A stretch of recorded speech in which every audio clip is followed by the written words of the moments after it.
Hey there, thanks for tuning into Duckbricks. I'm Chris, and this is the brand new LEGO Beauty and the Beast castle. It's coming out in April and retailing for $280, and this is an absolutely beautiful set.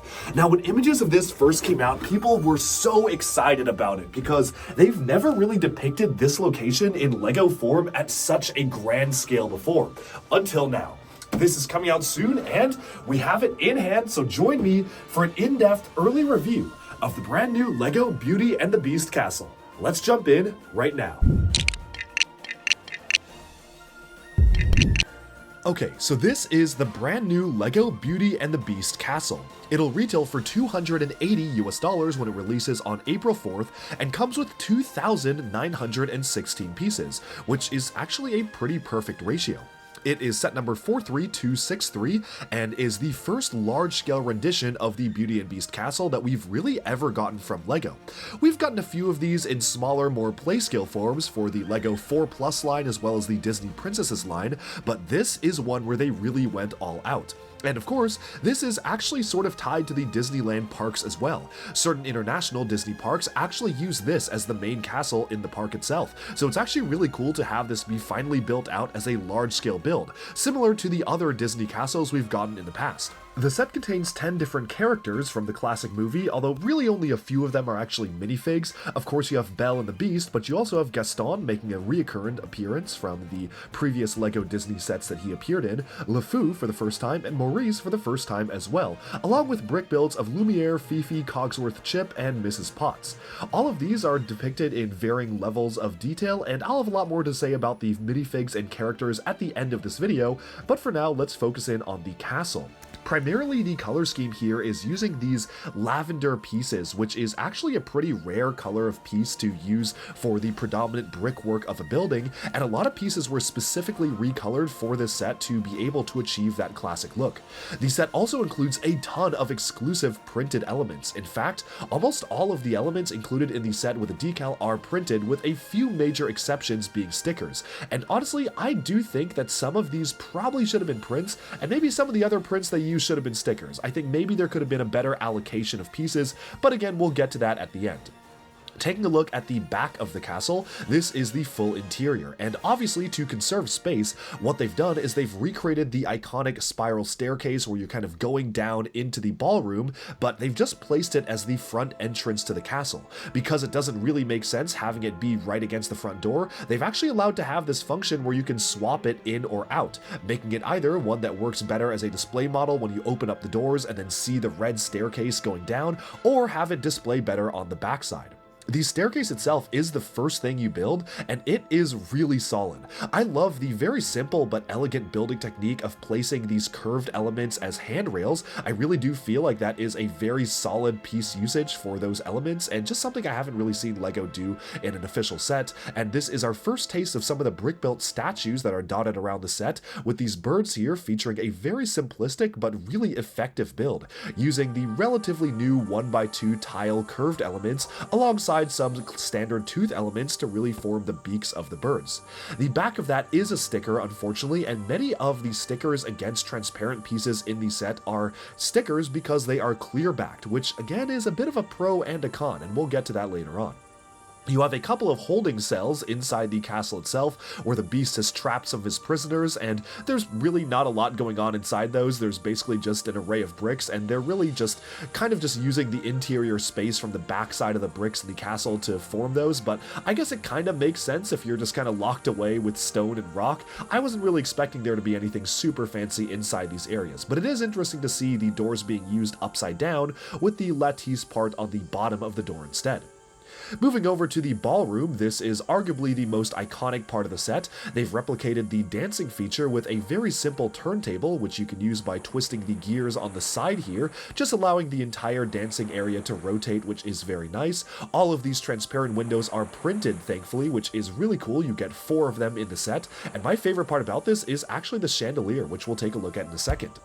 Placing the minifigs on the dancing platform showcases the very simple way you can make the minifigs dance, but I think it actually works really well in the context of the film, and also just by being a really nice space-optimized piece to allow you to incorporate these figures into the display. The chandelier, however, is one of my favorite parts of this. It's using the new 2025 clip 1x1 element to attach some of the upper candles, and then using just some standard Ninjago nunchuck pieces for the bottom ones, but it's all just coming together really nicely, using the clear snowflake elements to really just allow the chandelier to just be fully built up, and I just love the way it dangles over the scene. You can also rotate it if you choose. Moving upwards to the top here, you can see you have a sand green roof, which I think is a pretty nice color for that, as well as a statue on the top, and altogether, this is a really iconic and unique part of the castle that really makes it stand out compared to some other LEGO Disney castles that we've gotten in the past. It's just really solid. The next item here is home to a really fun and simple feature. You twist the gears on the side of the table to allow yourself to recreate the Be Our Guest scene with all of the different rotating bottles and glassware and plates and forks spinning around. It's a very lively scene, which is really fun. Unfortunately, because this feature is very directly built into the floor, it kind of prevents you from accessing some of the different bits and pieces of the furniture in the back here. It would have been really nice to have this be a fully detachable piece of the castle so you could get access to the sink or some of the other characters with a print featured in the back there for that sloped character, but unfortunately you can't really access that. As you can see, you can't even really fit your fingers around this table. It's just built directly into the model. There's no way to lift off the top floor, so unfortunately there are a lot of really nice details that you're really just packing into there. Moving up to the top floor here, you'll notice some more characters with prints for the faces. I do like how all the characters have printed elements for the faces, just really making it feel more deluxe. And you also have a new printed slope piece, which is very similar to the printed slope elements they've done for the Lord of the Rings sets to allow Belle to sit down on the couch despite wearing a dress. Of course, looking at this library section of the castle itself, you have one of those printed globe heads. You have the added feature of being able to open this up, but unfortunately it's not really concealing anything, nothing behind here, but I guess you could put a minifigure or two behind there if you really wanted to play around with it. And then going into the actual library section itself, I really do like the simple but clever building techniques used for the chairs, and the bookshelf is very, very nice. It feels like there's a variety of different books scattered all throughout it, and of course there's a reference to some other Disney castles there on the sticker for that piece as well. Hidden up here is a small assembly allowing you to transform the beast into his human form. As you can see, you can take the figure and remove the head and the tail, and there's a specific spot for you to place both of those elements in this assembly, and then later on tuck it back into the castle itself. I think it's a really nice and clever feature to allow you to facilitate that transformation while still making sure that you have all of the pieces available for that transformation in a readily accessible part of the set, which is really nice. And of course, at the very top of the tower, you have the iconic rose in the glass. This is a true icon of the entire story itself, and you do have the spare pieces to actually build your own rose too, which is quite nice. And then this right here is a sticker showcasing the beast who has slashed over the portrait of his human form.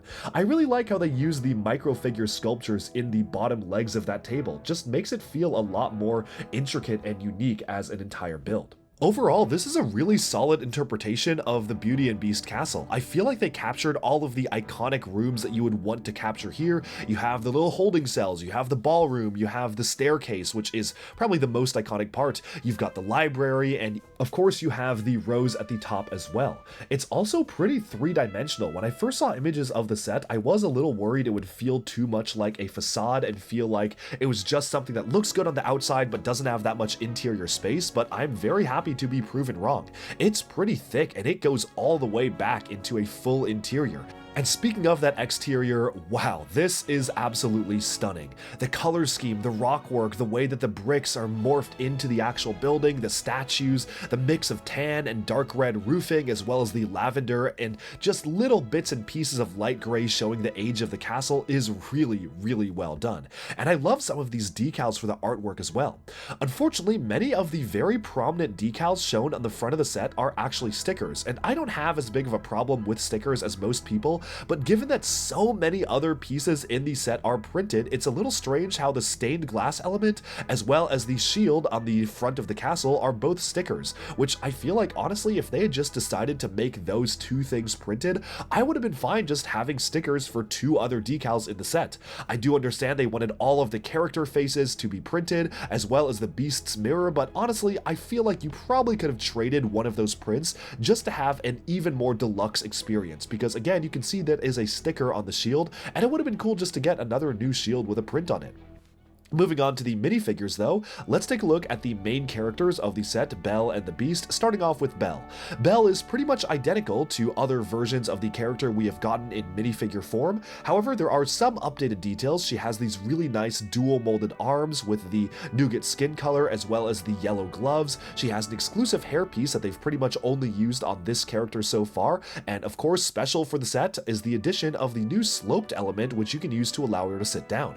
I really love how they're able to even print the back of the dress. I feel like that was pretty much a necessity for a figure of this quality because of course in the film you can see all different camera angles, and when you're rotating Belle around during the dancing scene, it's really important to have the back of the dress be printed. So I really am a big fan of how they were able to just make each and every single minifigure just feel a bit more deluxe. And I always love getting minifigs of Disney characters because we often actually just get mini dolls instead, and there's still so many characters I really hope to get as minifigures that we've gotten as mini dolls.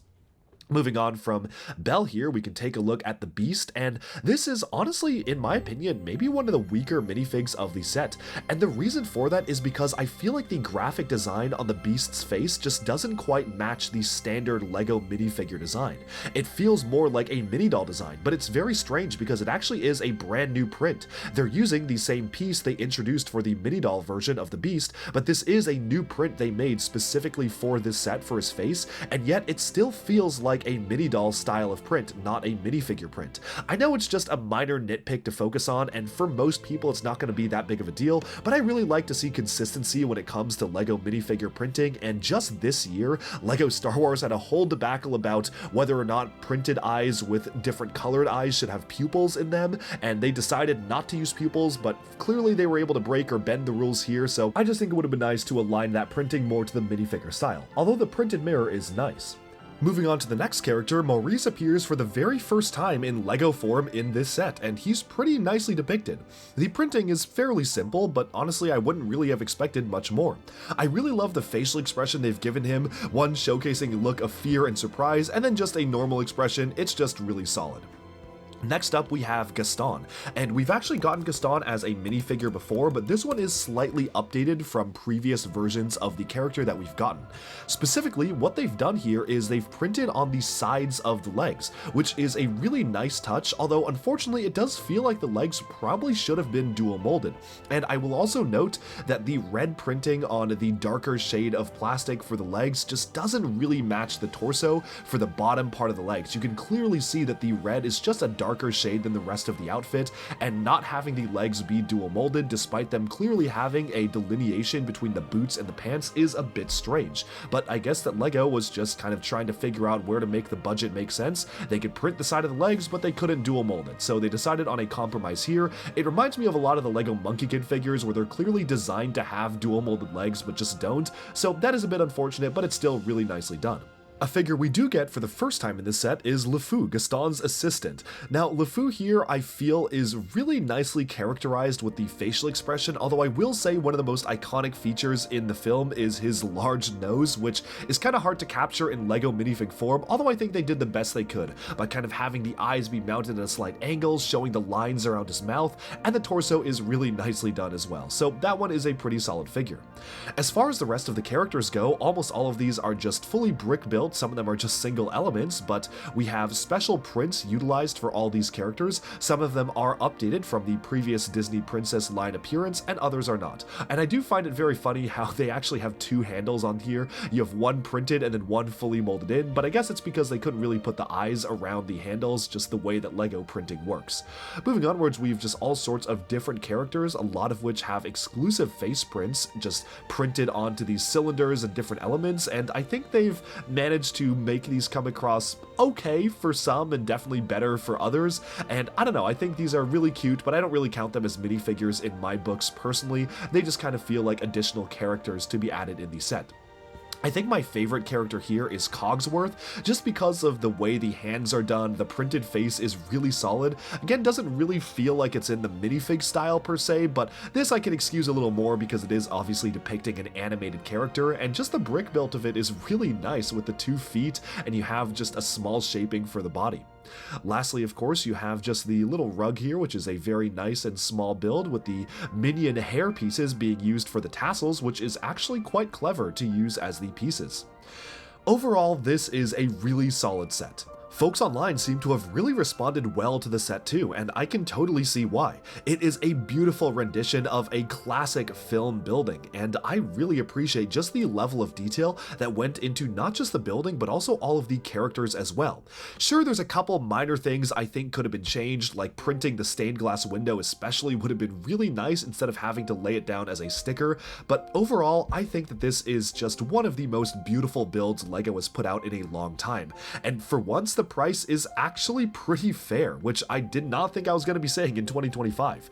$280 for 2,900 some pieces is pretty phenomenal. Given that it is a licensed item, there's a lot of new minifigures, new characters, a lot of new prints, and even a lot of new recolors. A lot of love was put into this set, and I really like it. It's going to go really nicely next to my other Disney castles, and I hope you liked this early look at the brand new LEGO Beauty and the Beast castle. Let me know in the comments if you're planning on picking this up when it launches in April, and once more, thank you so much. I hope you enjoyed this video, and be sure to like and subscribe for more LEGO news, reviews, discussion, and analyses coming your way very soon. Bye for now.